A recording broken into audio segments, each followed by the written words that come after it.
Shalom, salam damai sejahtera di dalam kasih Tuhan Yesus Kristus. Hari ini kita sudah memasuki minggu pertama di bulan November, cepat sekali ya. Bapak Ibu jangan lupa save the date, kasih tanda di tanggal saudara tanggal 13 Desember. Kita gereja Happy Family akan merayakan Natal bersama-sama di Grand City Mall ya. Kita akan memanggil bintang tamu Ibu Sari Simorangkir dengan suaranya yang Tuhan pakai luar biasa. Nah saudara, subtema pada malam ini, dimulai malam ini sepanjang bulan November ini adalah Victorious Life. Satu hidup yang penuh dengan kemenangan. Saya percaya setiap kita, baik yang masih muda maupun saudara yang sudah berumah tangga atau yang sudah lanjut usia, menghendaki hidup kita itu kalau bisa nggak ada masalah. Betul saudara ya. Kalau bisa setiap hari itu baik-baik terus. Tetapi kenyataannya hidup kita tidak mulus. Bapak Ibu, kenapa penderitaan bisa dialami oleh manusia? Bapak Ibu saudara sekalian, jika kita menyusur ke belakang dimulai dari kitab Kejadian, maka di situ kita memahami bahwa penderitaan disebabkan karena kejatuhan manusia di dalam dosa. Ketika dosa masuk dalam hidup manusia, mulai saat itulah manusia alami penderitaan. Ada sakit penyakit, ya, ada emosi-emosi negatif, manusia bisa marah, iri hati, sampai kemudian melakukan pembunuhan dan yang lain-lain. Saudara, hidup manusia kemudian di dalam kutuk, baik laki-laki, baik perempuan. Tanah tempat manusia hidup pun mengalami kutuk. Itu sebabnya manusia harus berjerih lelah luar biasa. Tapi puji Tuhan, Bapak Ibu Saudara, Yesus datang ke atas dunia ini supaya dia bukan saja boleh meredakan kutuk, tapi dia boleh mengangkat kutuk itu. Amin. Dia memberikan hidup, dia mengganti, dia menebus. Sama seperti saudara ingin sudah menggadaikan sesuatu, saudara enggak bisa tebus. Ada orang lain yang membayarkan, menebuskan. Itulah yang dilakukan oleh Kristus. Dia memberikan hidupnya, nyawanya, supaya saudara sekalian semua kutuk itu tidak perlu dialami oleh Bapak Ibu. Yesuslah yang sudah menanggungnya di atas kayu salib. Amin. Hari ini mari kita melihat Bapak Ibu Saudara di dalam surat Yakobus pasal 1 ayat 1 sampai dengan ayat 8. Rahasia untuk kita boleh mengalami hidup berkemenangan.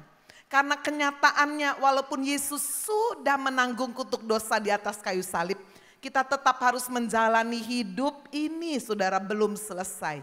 Itu sebabnya ada godaan, ada keadaan yang sulit, ada virus-virus penyakit, ada keadaan ekonomi yang tidak semakin mudah. Bagaimana saudara supaya kita bisa merebut kemenangan di tengah masa yang sulit. Mari kita melihat Yakobus 1 ayat 1 sampai 8. Salam dari Yakobus hamba Allah dan Tuhan Yesus Kristus kepada ke-12 suku di perantauan. Saudara-saudaraku, anggaplah sebagai suatu kebahagiaan apabila kamu jatuh ke dalam berbagai-bagai pencobaan. Sebab kamu tahu bahwa ujian terhadap imanmu itu menghasilkan ketekunan. Dan biarkanlah ketekunan itu memperoleh buah yang matang supaya kamu menjadi sempurna, utuh, tidak kekurangan suatu apapun. Tetapi apabila di antara kamu ada yang kekurangan hikmat, hendaklah ia memintakannya kepada Allah yang memberikan kepada semua orang dengan murah hati dan dengan tidak membangkit-bangkit, maka hal itu akan diberikan kepadanya. Hendaklah ia memintanya, yaitu meminta hikmat dalam iman. Dan sama sekali jangan bimbang, sebab orang yang bimbang sama dengan gelombang laut yang diombang-ambingkan kian kemari oleh angin. Orang yang demikian janganlah mengira bahwa ia akan menerima sesuatu dari Tuhan. Sebab orang yang mendua hati tidak akan tenang dalam hidupnya. Kita yang percaya firman Tuhan berkata, amin. Bapak Ibu Saudara, penulis Yakobus surat ini bukan murid Yesus, ada yang namanya Yakobus. Tapi Yakobus ini adalah saudara Tuhan Yesus. Yang pada waktu Yesus masih hidup di atas muka bumi, Yakobus sebagai saudara Yesus, walaupun saudara beda sekali ya, Yesus dilahirkan dari seorang perawan Maria. Tidak ada hubungan laki-laki dan perempuan, tetapi Yesus adalah benih Allah sendiri.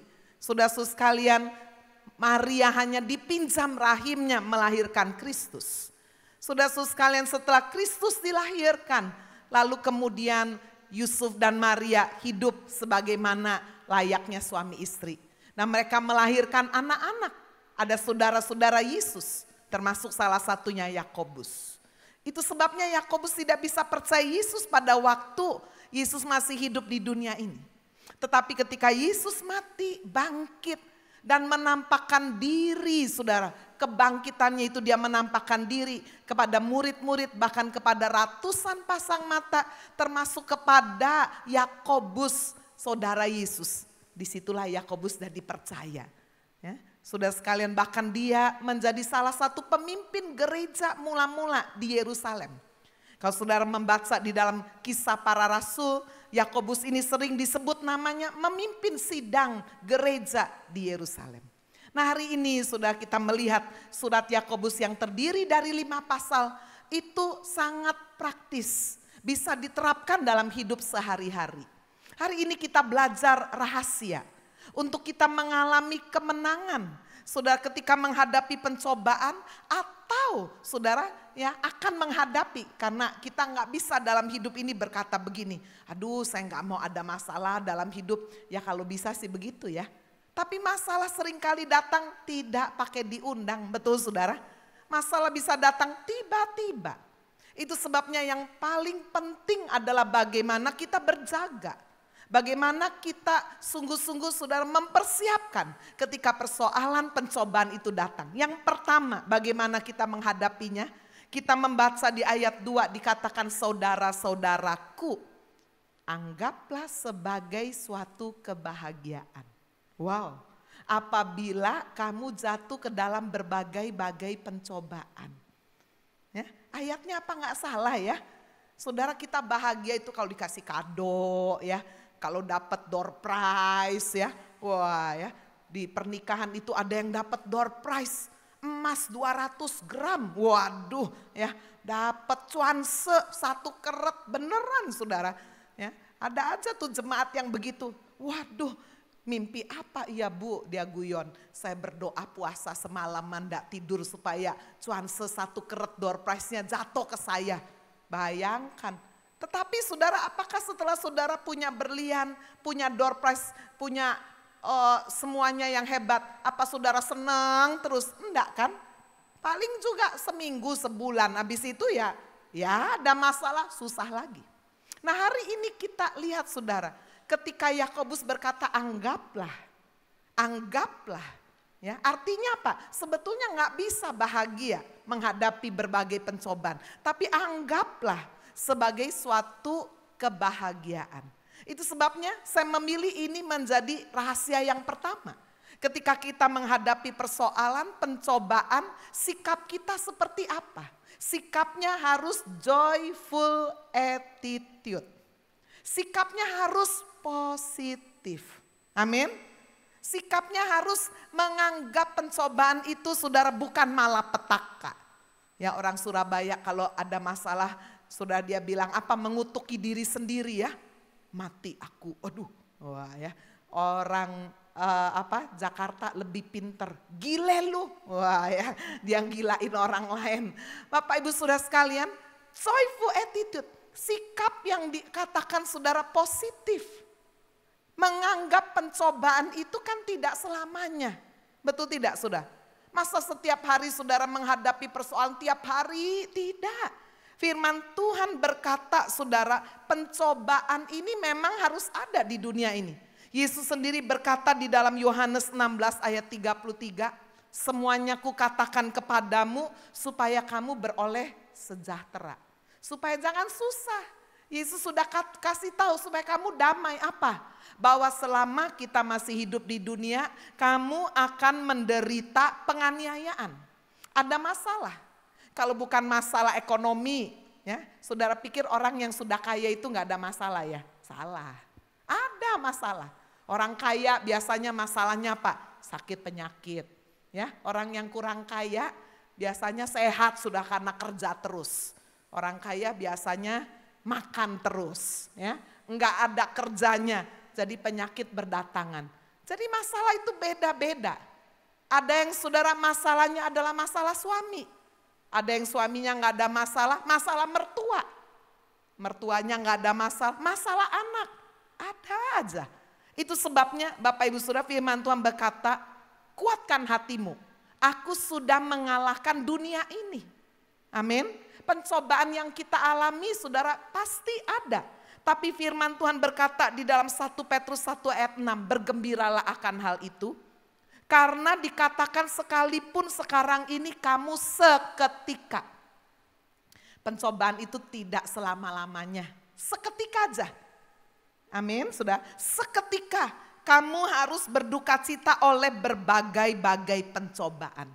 Coba sudah bayangkan ketika sudah menghadapi masalah, persoalan dengan negatif, komplain, ngomel, menyalahkan kiri, kanan, keadaan, menyalahkan pemerintah, salahkan Tuhan. Saya ingin tanya, apakah saudara masalah itu bisa langsung selesai? Tidak. Justru setelah ketika kita bereaksi secara negatif, ketika attitude kita salah, sikap kita negatif, sikap kita sedih, marah, komplain, biasanya saudara akan memunculkan masalah yang baru. Itu sebabnya firman Tuhan tidak pernah salah. Ketika kita menghadapi persoalan ada joyful attitude, kita bisa tenang. Ketika kita tenang, kita melakukan apa saudara? Yang pertama, kita melakukan evaluasi. Kenapa ya saya hadapi persoalan ini ya? Kenapa ya saya bisa sakit? Kenapa ya saya dagang bisa rugi? Kenapa ya suami saya bisa marah-marah? Kenapa ya anak saya berontak?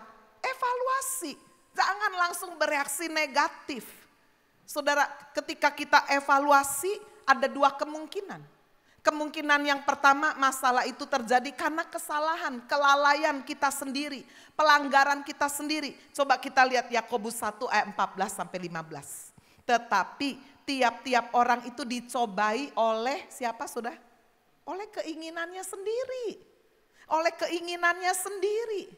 Ya, karena lapar mata saudara ya, bukan lapar perut ini, lapar mata. Kepingin terus. Nah, keinginan itu sendiri tidak dosa loh. Saudara hanya ingin, aduh ya kalau perempuan, aduh saya pingin ya beli tas baru, beli sepatu baru, baju baru. Aduh tapi suami belum gajian, duit udah habis. Masih kepingin. Saudara harus berkata apa di dalam pikiran saudara? Tunggu ya. Nanti ada waktunya, baju masih ada, sepatu masih ada. Nah, bapak-bapak apa hobinya? Gadget, waduh handphone baru, ini udah mau keluar ini. Ya, yang punya sepeda motor, aksesoris, mobil dan sebagainya. Keinginan itu saudara tetap menjadi keinginan kalau saudara tidak buahi. Tetapi firman Tuhan berkata di ayat 14, tiap-tiap orang dicobai oleh keinginannya sendiri karena diseret, dipikat. Ini dua kata kerja saudara bagus sekali. Dalam bahasa aslinya kata diseret. Itu seperti saudara kata dipakai untuk menjebak. Ya, saudara akan berburu binatang ya, apakah binatang yang pakai apa bulu-bulu itu ya. Orang Eropa itu musim dingin suka pakai wool apa baju seperti ulat, bukan ulat ya, baju yang bulu semua. Wah itu mahal sekali loh saudara. Bagaimana itu saudara menjebak binatang itu warnanya ada yang putih, ada yang abu-abu, ada yang coklat muda. Saudara binatang ini dijebak. Binatang ini tidak suka yang kotor. Itu sebabnya sudah setelah dicari persembunyian maka tempat sekitar itu dikasih kayak tanah-tanah basah. Begitu saudara binatang yang berbulu ini rubah ya, yang berbulu ini kena bulu, aduh dia rasa nggak bisa apa-apa. Saat itulah dia mudah sekali ditangkap. Bagaimana saudara pemburu-pemburu kera di Afrika menjerat kera-kera supaya bisa ditangkap. Sudah kera itu salah satu hobi makan kacang. Jadi ditanam itu apa tempat-tempat toples-toples kacang itu ditanam, atasnya aja dikasih bolong gitu ya, diisi kacang penuh. Kacangnya nggak diisi begini, mulai kurang lebih separoh. Jadi waktu kera itu datang, wah dia ambil itu kacang. Dia ambil sepenuh-penuhnya, dia nggak mau ambil sedikit. Saudara, waktu tangannya masih kosong dia bisa masuk pas. Tapi waktu tangannya penuh kacang, waduh dia gini nggak bisa. Ya bodohnya kera kan. Seharusnya saudara bilang apa? Lepasin tuh kacangnya, kamu bisa keluarkan tangannya, kamu bisa lari. Enggak dijebak itu, enggak diambil sama pemburu. Tapi namanya juga kera kan, kalau kera pinter jadi orang nanti sudah ya. Sudah, tapi seringkali kita juga bodoh ya. Lepaskan itu, masih terus pelihara itu ya. Sudah tahu itu merusak rumah tangga, sudah tahu itu merusak pekerjaan dan sebagainya. Kita dijebak. Saudara, ketika kera itu sibuk dengan kacangnya, dia keluarin tangannya nggak bisa terus gini. Datanglah pemburu-pemburu, gampang sekali ya karena keranya udah nggak bisa kemana-mana. Ini kata diseret yang dipakai di sini. Kata yang kedua dikatakan sudah kita dipikat oleh keinginan kita sendiri. Ini bahasa aslinya sama seperti seorang yang hobi mancing itu pakai umpan. Nah, ikan-ikan itu saudara dipakaikan umpan untuk bisa kemudian saudara masuk ke dalam kail itu. Firman Tuhan mengingatkan kita, keinginan itu mencobai kita. Kita diseret, dipikat olehnya. Dan apabila keinginan itu dibuahi, ia akan melahirkan dosa. Saudara, ketika saudara keinginan untuk makan, lapar, keinginan itu dosa atau tidak? Tidak. Tapi kalau saudara kemudian menindaklanjuti keinginan lapar itu karena nggak punya duit, saudara mencuri makanan di restoran, nah itulah menjadi dosa. Keinginan itu waktu dibuahi dikatakan ia melahirkan dosa. Dan apabila dosa itu sudah matang, dia melahirkan maut. Ada orang-orang saudara sudah nggak bisa keluar lagi dari kehidupan dosanya. Orang itu sudah bilang begini, aduh saya udah terlanjur dah, udahlah biarlah saya masuk neraka juga. Saya udah nggak bisa lepas. Nah hati-hati. Itu sebabnya Bapak Ibu Saudara ketika kita menghadapi persoalan. Firman Tuhan mengajari kita, mari kita menghadapinya dengan joyful attitude. Dengan sikap yang positif. Dengan sikap yang sukacita, bukan karena bersukacita punya masalah, bukan. Tapi sukacita karena tahu masalah ini tidak selama-lamanya. Amin. Saudara sukacita karena apa? Karena tahu bahwa masalah ini tidak akan mendatangkan kehancuran, pasti mendatangkan kebaikan. Setelah kita mengevaluasi diri kita, sudah kenapa menghadapi persoalan. Saudara, maka yang kedua saudara harus pahami bahwa sebagai orang Kristen, saudara sekalian, kita juga menghadapi masalah karena apa? Karena iman kita sebagai orang Kristen. Apa maksudnya? Saya kasih contoh.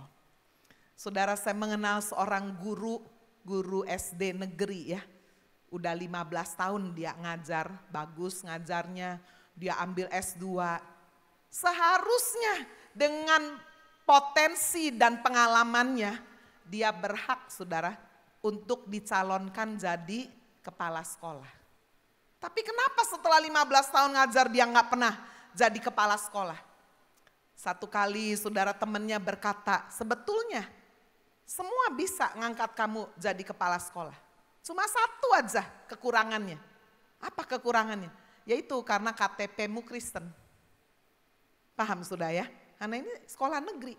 Kalau KTP-mu bukan Kristen, kamu pasti bisa diangkat jadi kepala sekolah. Kekristenan imannya dia itulah yang membuat dia menderita. Saudara, firman Tuhan mengatakan itu juga, mengajari kita 1 Petrus pasal 4 ayat 15. Coba kita lihat. Janganlah ada di antara kamu yang harus menderita sebagai pembunuh atau pencuri atau penjahat atau pengacau. Tetapi jika ia menderita sebagai orang Kristen. Saudara, sebagai pengusaha Kristen, saudara nggak bohongin orang. Utang nggak bayar, ya orang lain utang nggak bayar. Kenapa utangmu nggak bayar? Habis saya juga ditipu sama yang lain. Karena saya ditipu yang lain, maka saya juga nggak bayar kamu. Loh, apa urusannya? Kamu ditipu sama orang lain ya, kamu urusannya. Tapi utangmu kepada orang lain, saudara harus bayar, betul kan? Kalau orang dunia, saudara yang tidak punya iman kepada Kristen, ya gitulah, saya juga nggak mau bayar karena saya nggak dibayar. Kita menderita sebagai orang Kristen karena kita melakukan kebenaran. Orang salah sama kita, saudara, orang lain balas caci maki, balas yang jahat. Yesus mengajari apa? Ampunilah yang bersalah kepada kamu. Tetaplah berbuat baik. Bukankah ini penderitaan karena kita Kristen? Amin, saudara. Istri yang Kristen coba, suaminya kasar, jahat. Waduh, padahal dia pinter cari duit. Ya, dimarahi, coba kalau nggak Kristen, tak racun aja gitu ya. Tapi karena saya Kristen, aduh Tuhan saya memberkati, saya mengalah Tuhan, saya diem aja, saya balas dengan berbuat baik. Ini sudah penderitaan yang disebabkan karena Kristen. Itu sebabnya jika kita ingin mengalami kemenangan, nomor satu ketika pencobaan masalah datang, hadapi dengan joyful attitude. Amin. Sikap yang positif. Mengetahui kenapa? Lihat yang kedua sekarang. Ayat 3. Sebab kamu tahu bahwa ujian terhadap imanmu itu menghasilkan apa? Ketekunan. Wow. Itu sebabnya rahasia yang kedua saudara, supaya kita boleh mengalami kemenangan. Kita harus memiliki pemahaman yang benar. The right knowledge. Yaitu bahwa masalah pencobaan ini datang, itu adalah satu ujian terhadap iman. Ya. Tanpa ada ujian terhadap iman, saudara akan jadi orang Kristen yang loyo. Betul? Coba kalau dalam hidup saudara sebagai orang Kristen tidak ada masalah, kita doanya asal-asalan aja. Tuhan terima kasih ya, Tuhan sudah berkati saya, terima kasih. Udah doanya mau apa lagi sudah. Tapi coba kalau ada masalah, waduh ya saudara sungguh-sungguh berdoa. Pagi-pagi bangun, doa pagi ikut, doa puasa ikut. Rajin baca Alkitab, rajin menghasilkan ketekunan. Ujian terhadap iman itu menghasilkan ketekunan.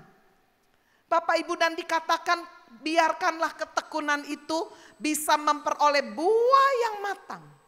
Hasilnya apa? Supaya nanti sudah melalui ujian terhadap iman kita jadi tekun, menghasilkan buah yang matang. Dikatakan kamu utuh, tidak kekurangan suatu apapun. Ketekunan merupakan kunci untuk memperoleh berkat-berkat yang besar. Katakan amin. Amin. Coba lihat ayatnya sudah. Ibrani pasal 10. Ayat yang ke-36. Ibrani pasal 10. Ayat 36. Sebab kamu memerlukan ketekunan. Supaya sesudah kamu melakukan kehendak Allah, kamu memperoleh apa yang dijanjikan itu. Amin. Ya, coba sudah lihat ayat ini luar biasa. Kita perlu tekun. Di sini ada bapak-bapak yang udah menikah sama istri, dapat istri yang sekarang duduk di sebelah sudah karena saudara tekun. Coba kalau enggak tekun, ya enggak dapat. Terus didatangi terus. Saya punya tuh Asyir lady satu. Ya, umurnya beda jauh sudah sama suaminya yang sekarang. Suaminya dulu ya, sebelum jadi suaminya, tiap hari datang tempat kerja. Nyanyi lagu dangdut, terus dinyanyiin, nyanyi terus. Nggak seneng, diusir-usir. Nggak apa-apa, diusir, datang lagi, terus tekun. Dapat kawin sekarang sudah. Ya. Ketekunan itu membuahkan hasil, betul nggak? Sudah pernah makan itu ayam goreng Kentucky Fried Chicken, coba lihat. Modelnya kok udah tua banget, jenggotan putih lagi. Tapi setiap kali saudara lihat itu gambar siapa? Kolonel Sanders itu. Itulah gambaran ketekunan. Berapa ratus kali saudara dia jual resep ayam ditolak terus. Tekun. Ya, ini firman Tuhan saudara. Coba kita lihat apa yang dialami oleh Abraham. Saudara-saudara sekalian ketika dia melewati ujian iman. Imannya diuji supaya matang. Imannya diuji supaya Tuhan itu ketika memberikan berkat, dia tidak, saudara, dituduh oleh iblis. Ujian iman itu sama seperti anak-anak sekolah, lalu ujian. Setelah dia lulus, gurunya kasih rapot dan berkata, "Nak, kamu lulus, kamu boleh naik kelas." Betul?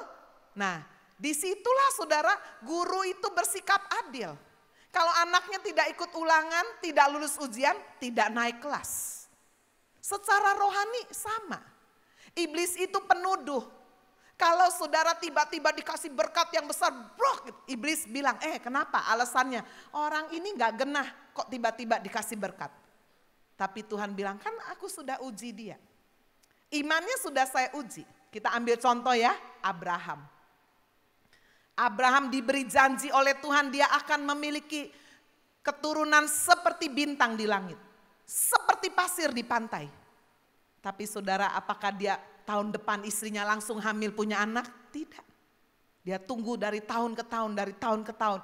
Iman dan kesabaran sampai dia mendapatkan semua yang dijanjikan Tuhan. Setelah 24 tahun. Lahirlah Ishak. Ishak sudah senang sekali ya. Nunggu anak 24 tahun, sudah ini anak mahal banget ya kalau sekarang. Tapi setelah Ishak umurnya kurang lebih 12 tahun. Tuhan bilang apa sama Abraham di Kejadian 22 ayat 2. Kejadian 22 ayat 2. Firman Tuhan, ambillah anakmu yang tunggal. Cuma satu. Yang engkau kasihi, Tuhan tahu lagi. Tunggal engkau kasih, yakni Ishak. Pergilah ke tanah Moria, persembahkanlah dia di sana sebagai korban bakaran pada salah satu gunung yang akan kukatakan kepadamu. Anaknya yang cuma satu, udah remaja 12 tahun, yang sangat kau kasihi, persembahkanlah jadi korban bakaran. Kalau saudara jadi Abraham gimana? Tuhan model apa? Anak udah tunggu-tunggu lama, sekarang suruh kasih sama Tuhan, dibakar lagi. Tapi kenapa Abraham tidak protes? Karena dia punya pemahaman yang benar tentang Tuhan. Amin. The right knowledge, itu penting sekali. Pemahaman yang benar tentang Tuhan, membuat saudara ketika menghadapi badai persoalan sehebat apapun, saudara gak goyang, saudara gak ragu sedikit pun. Inilah yang dialami oleh Abraham. Lalu Tuhan bilang, ayo kamu naik ke atas gunung Moria. Dia bawa Ishak, dia ajak bujangnya. Tapi waktu mau naik lebih tinggi, dia bilang sama bujangnya, udah kamu tinggal di bawah ya. Kami akan naik, kami juga akan turun. Loh, padahal Tuhan sudah suruh, nanti kamu mempersembahkan Ishak. Mestinya dia akan naik, kami akan naik, saya akan turun sendiri, kan Ishak sudah dikorbankan. Tapi inilah iman Abraham. Kenapa Abraham ngomong begitu? Di dalam Ibrani pasal 12. Di situ kita melihat alasan Abraham berkata apa? Sebab aku percaya Allah itu sanggup membangkitkan orang yang sudah mati sekalipun. Amin saudara. The right knowledge. Abraham sudah alami bergaul dengan Tuhan. Istrinya mandul pun Tuhan kasih, walaupun nunggu 24 tahun, Tuhan kasih. Dia sanggup lakukan itu, masa anaknya dia suruh korbankan, ya saya nurut aja. Dia sanggup bangkitkan kembali anak yang saya korbankan ini. Wow, the right knowledge. Inilah saudara pemahaman yang benar. Imannya menjadi murni, imannya menjadi matang, imannya menjadi dewasa. Sehingga tidak heran saudara Tuhan memberkati dia. Kita membaca di dalam Kejadian 22 ayat 16.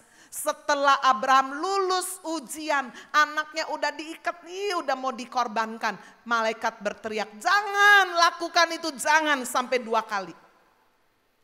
Lalu di ayat 16 katanya, aku bersumpah demi diriku sendiri, demikianlah firman Tuhan. Karena engkau telah berbuat demikian dan engkau tidak segan-segan untuk menyerahkan anakmu yang tunggal kepadaku, maka aku akan memberkati engkau berlimpah-limpah dan membuat keturunanmu sangat banyak seperti bintang di langit, seperti pasir di tepi laut. Keturunanmu akan menduduki kota-kota musuhnya. Lihat saudara, ini ayat 18 ini istimewa sekali. Oleh keturunanmu lah semua bangsa di bumi akan mendapat berkat. Karena engkau mendengarkan firmanku. Amin. Jadi sudah semua bangsa di bumi termasuk saudara dan saya saat ini diberkati itu karena Abraham lulus ujian. Itu sebabnya karena berkat yang Tuhan sediakan untuk Abraham ini berkat yang sangat besar. Maka soal ujiannya pun susah. Betul ya? Saudara kalau mau masuk sekolah yang waduh favorit, ujiannya kan gak gampang. Sama. Tuhan kalau mau menyediakan berkat yang luar biasa. Saudara, dia juga siapkan satu ujian yang tidak biasa. Satan tempts us to bring out the worst. Iblis itu mencobai kita supaya kita jatuh. Coba saudara lihat. Pola yang dipakai oleh Tuhan terhadap Abraham, ada ujian baru Abraham diberkati, dinaikkan. Itu bukankah sama, pola yang sama Tuhan lakukan kepada Yusuf? Betul saudara? Yusuf umur 17 tahun sudah dikasih janji lewat mimpi. Nanti kamu akan diberkati. Di antara saudara-saudaramu kamu akan paling berhasil. Tapi kenyataannya saudara, minggu depan dia sudah ada di sumur. Ya, dibuang sama saudara-saudaranya. Makanya kalau saudara dapat nubuatan, dapat janji, tidak langsung besok, minggu depan, bulan depan terjadi. Loh kok gini sih, kok lain ini? Yusuf tidak hanya dibuang di sumur, dia dijual jadi budak ke Mesir jauh sekali. Nggak punya koneksi sapa-sapa, nggak ada yang kenal. Tapi karena dia punya the right knowledge. Punya pemahaman yang benar tentang Tuhan. Pemahaman yang benar itu menghasilkan dia joyful attitude. Amin saudara. Sikapnya tetap sukacita, dia tetap kerja walaupun jadi budak. Padahal gak berpengalaman loh, di rumahnya dia dimanja sama papanya, gak boleh kerja apa-apa. Wah di sana dia jadi budak. Tapi dikatakan dia kerja dengan rajin sampai disayang luar biasa sama siapa? Potifar. Sudah masalah udah reda, datang lagi cobaan. Digoda sama istrinya Potifar. Tapi dia tolak, enggak. Kalau saya jatuh, Satan tempts me to bring out the worst. Iblis mencobai saya nih lewat perempuan cantik penuh kuasa ini. Saya tidak akan alami janji Tuhan. No. Ini yang luar biasa. Itu sebabnya Yusuf menolak, dia lari dari pencobaan, dari masalah itu. God always tests us to bring out the best. Amin. Allah selalu menguji kita, menyaring kita untuk keluarkan yang bagus-bagus. Ya, saya dari keluarga toko emas. Kalau tukang emas itu mau murnikan emas, supaya yang kotor-kotornya itu keluar. Dimurnikannya pakai apa? Bukan pakai air saudara, pakai api. Emas disebut logam mulia karena emas tidak pernah takut api. Orang yang kalau murni, asli, nggak takut. Amin saudara. Di zaman perjanjian lama, kalau ada seorang istri saudara dicurigai selingkuh atau berzina, maka dia disuruh minum air.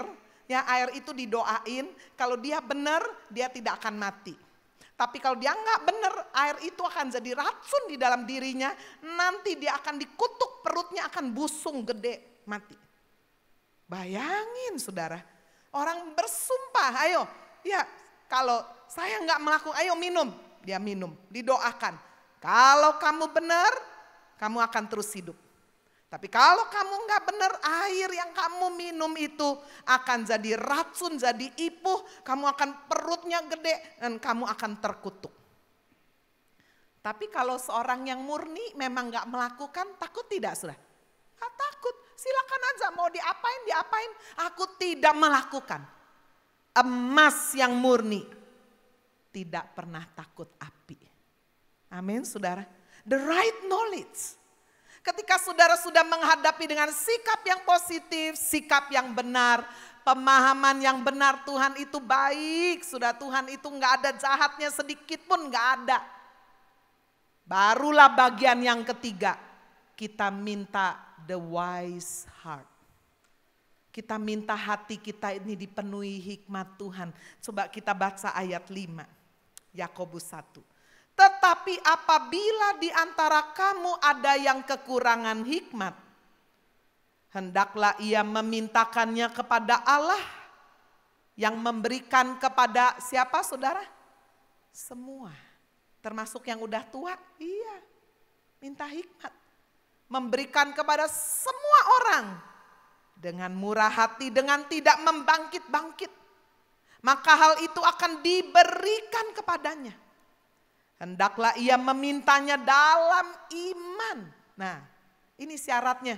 Saudara sekalian, kalau sudah menghadapi pencobaan, setelah saudara mengambil sikap yang positif, sikap tidak komplain, tidak marah-marah, tidak kecewa sama Tuhan, ya. Saudara mau benar-benar tetap kuat di dalam Tuhan. Pemahaman sudah tentang Tuhan itu benar, Tuhan gak pernah salah, dia gak pernah gagal. Saudara, beberapa minggu yang lalu kami dari ibadah ladies memanggil seorang ibu bernama Ibu Meriana. Kurang lebih 3 tahun lalu Ibu Meriana ini menderita sakit leukemia, kanker leukemia. Waktu dibawa ke Singapura, dokter periksa, dokter bilang, waduh ini salah satu penyakit leukemia yang langka, ganas sekali. Jadi dokter bilang kamu harus menjalani kemoterapi 7 kali 24 jam. 7 hari kali 24 jam. Waduh ya, saya waktu dengar itu, ibu terus iya 7 hari kali 24 jam. Dalam waktu 2 hari kepalanya langsung rambutnya gundul, rontok semua, lidahnya hitam, seluruh mulutnya keluar sariawan, bisul-bisul. Ya karena saking hebatnya. Tambah obat macam-macam, beberapa bulan di Singapura dokter mengatakan udah bersih. Dari leukemia dia pulang. Selama di Singapura sudah waktu kepalanya gundul ya dengan keadaan tubuh yang lemah. Dia enggak di tempat tidur terus nangis, enggak. Wah dia jalan sudah ke kamar-kamar nginjil mendoakan orang. Wah luar biasa. Sudah sekalian sampai dokter mengenal ini Meriana. Penderita kanker tapi gak kayak orang sakit. Sudah sekalian sampai kemudian pulang ke Indonesia. Dia juga tidak meratapi dirinya sendiri, mengasihani diri, enggak. Dia melayani Tuhan. Dia pergi kemana-mana memberitakan Injil, melayani Tuhan. Luar biasa. 2 tahun sudah dia pakai luar biasa. Sampai 1 kali. Tumbuh benjolan sudah di payudara kiri dan kanan. Lalu diperiksa di Indonesia bilang, dokter bilang, waduh ini kayaknya ganas ini. Ya, second opinion terbang lagi ke Singapura diperiksa lagi. Dokter bilang ini ganas ini. Gimana dok operasi? Lalu dokternya bilang begini, karena pergi ke rumah sakit pemerintah ya, jadi kan nggak pikir duit kan. Dokternya bilang, Meriana saya tahu kamu adalah hamba Tuhan. Sakit aja kamu terus pelayanan bersaksi hebat sekali. Saya ini dokter ateis, nggak percaya agama. Ya. Kalau menurut saya kamu tidak usah operasi. Loh kenapa dok? Sebab leukemiamu ini leukemia yang langka. Jadi kalau hari ini saya operasi memang benjolan kamu akan hilang. Tapi nanti beberapa bulan tumbuh lagi, mungkin di otak, mungkin di usus, mungkin di mana. Dan kamu akhirnya mati juga, tapi menderita kemo terus. Daripada begitu, pakai waktu yang ada. Kamu kan suka melayani aja. Terus saya gimana dok? Ya udah, sudah dokter mengatakan ini Januari yang lalu. Tahun ini bulan Oktober, darahmu nanti akan 0. Dimakan semuanya. Bulan November payudara kiri dan kanan bosok semuanya. Dan tidak sampai Desember kamu akan mati. Saudara gimana sih saudara kalau saudara dengar hidup saudara itu sudah tahu batasnya kapan, kira-kira gimana? Nangis terus atau aduh gimana ini meratap terus. Tapi itu tidak dilakukan Mariana. Dia tahu bahwa waktunya singkat. Ya, dia lakukan, dia pelayanan memberitakan Injil. Kayak orang sehat saudara, benar. Ya, beberapa minggu yang lalu kurang lebih lah 3 minggu yang lalu saya satu tempat duduk dengan dia. Saya wawancara dia, nggak kayak orang sakit sama sekali, segar. Cuma dia nggak bisa berdiri terlalu lama, kepalanya udah pusing. Kita makan sama-sama, guyonan sama-sama, semuanya. Tapi kurang lebih ya 1 minggu 10 hari yang lalu dia masuk rumah sakit. Seharusnya ada jadwal saudara diwawancara, pelayanan di televisi, keluar kota, keluar pulau, semua terpaksa harus batal. Masuk rumah sakit sudah masuk infus, masuk transfusi darah dan semuanya. Darahnya persis seperti yang dikatakan dokter, sudah 0. Hari kemarin, 2 hari yang lalu, Mariana meninggal dunia. Nggak pakai sakit, nggak jadi bosok berarti kan? Saudara, sebelum semuanya itu menjadi lebih, ya, dia bilang saya kalau boleh Tuhan, ya Tuhan mau kasih mujizat bersyukur. Tapi kalau enggak, Tuhan kalau boleh saya matinya mau cantik Tuhan. Enggak mau payudara bosok. Tuhan jawab loh. Dia meninggal dalam keadaan cantik, senyum. Ya, saudara masih sempat keluar dari rumah sakit, masih makan di restoran sama keluarganya, sama suami, sama 2 anaknya. Masih rekam lagu, nyanyi satu keluarga lu ya, rekam biasa lah gitu. Wow, inilah orang yang sungguh-sungguh berjuang sampai akhir. Amin. Joyful attitude. Sikapnya tidak negatif, sudah dia tidak salahkan Tuhan. Kenapa? Dia mengenal siapa Tuhannya. Bagiku hidup adalah Kristus. Kalau memang sudah mati, mati adalah keuntungan buat orang yang sungguh-sungguh sudah percaya Tuhan. Saya percaya Ibu Mariana sudah bersama dengan Tuhan. Hari ini dia sudah, ya, tadi pagi saya dengar sudah siang hari sudah dikremasi. Saya yakin sudah disambut oleh para malaikat di surga. Mendapatkan satu tempat yang baik. Mendapatkan upah dari Tuhan. Amin. Hari ini saudara ketika kita menghadapi persoalan pencobaan, mari. Kita mau tampil sebagai pemenang. Dengan sikap yang positif, joyful attitude, right knowledge dan minta hikmat. Minta hikmat, jangan bimbang. Firman Tuhan berkata mintalah dengan iman. Dia akan memberikan kepada semua orang yang meminta tanpa membangkit-bangkit.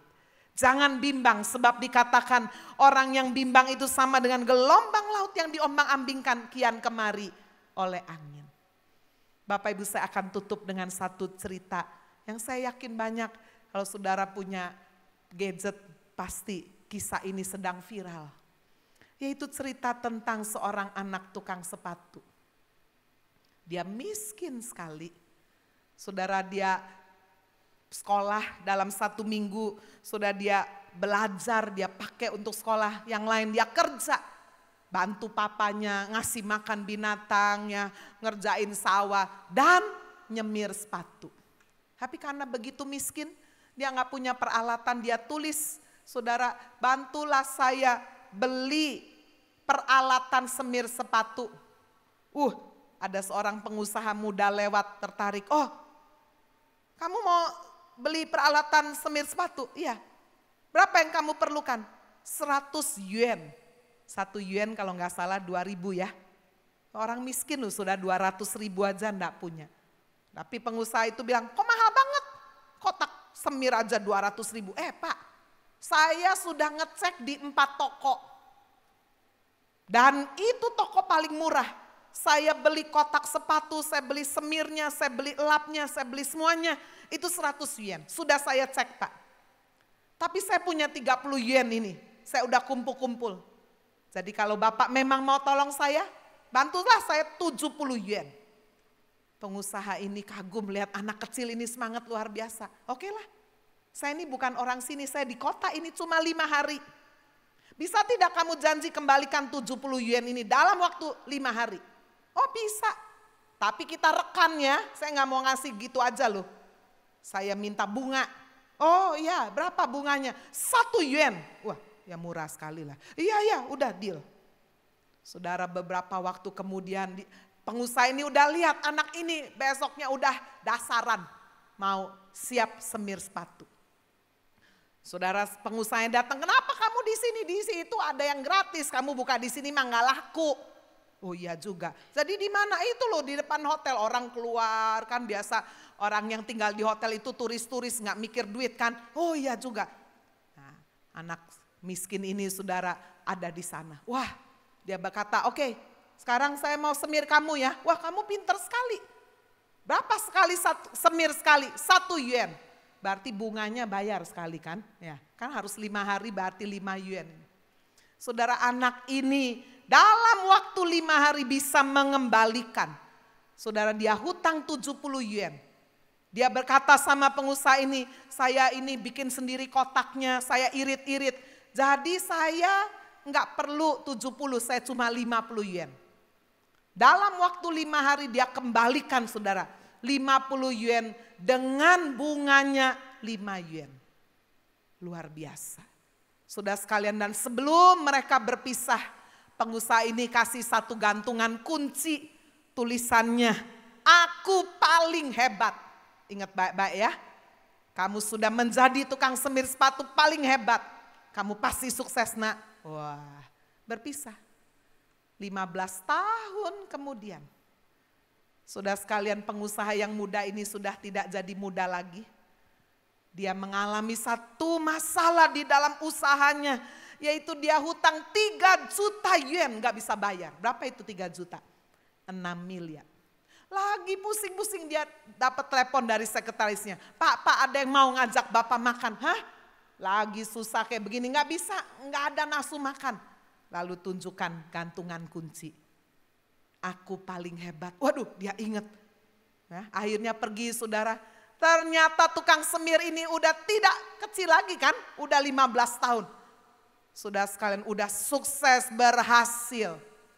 Dan saudara sekalian, anak muda ini berkata, Pak, saya bersyukur ketemu Bapak. Sehingga saya bisa belajar yang namanya hikmat. Bagaimana cari uang tidak gampang. Bapak ini tidak kasih ikan, Bapak ini kasih kail. Betul sudah? Supaya anak ini kerja, berusaha sedemikian rupa. Dari sejak itu saya bekerja Pak, nggak pakai malu, saya tekun. Sampai saya berhasil, saya udah punya 3 perusahaan sekarang ini. Semuanya berhasil. Dan hari ini saya datang, saya ingin menawarkan kepada Bapak, saya ingin invest di perusahaan Bapak, boleh enggak? Ya, dia enggak sebut Bapak lagi punya utang ya, enggak. Dia tahu sih, tapi kan gengsi kan. Saya mau invest di perusahaan Bapak. Pengusaha yang lagi bangkrut ini tanya, kamu mau invest berapa? 7 juta yuan. Berapa itu saudara? 14 miliar. Buka ceknya, ini 7 juta yuan. Tapi saya enggak mau gratis ya Pak. Seperti Bapak dulu, jadikan saya rekan. Saya mau Bapak juga saya jadikan rekan.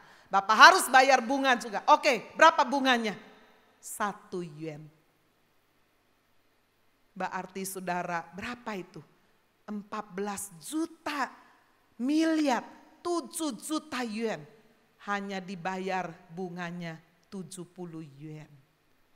Bapak Ibu, berapa banyak di dalam kehidupan ini orang tua yang mendidik anak dengan penuh hikmat. Orang tua cuma kasih ikan besok habis, kasih lagi habis, kasih duit habis lagi. Saudara akan menyesal. Tapi kalau saudara mendidik anak dengan hikmat, kasih kail. Anak akan bekerja, akan tekun, jatuh bangun. Dia besok-besok sudah akan menjadi seorang yang tidak takut terhadap badai persoalan pencobaan dalam hidup ini. Amin. Joyful attitude, right knowledge, wise heart. Membawa kita tampil menjadi pemenang. Amin. Tuhan Yesus berkati kita.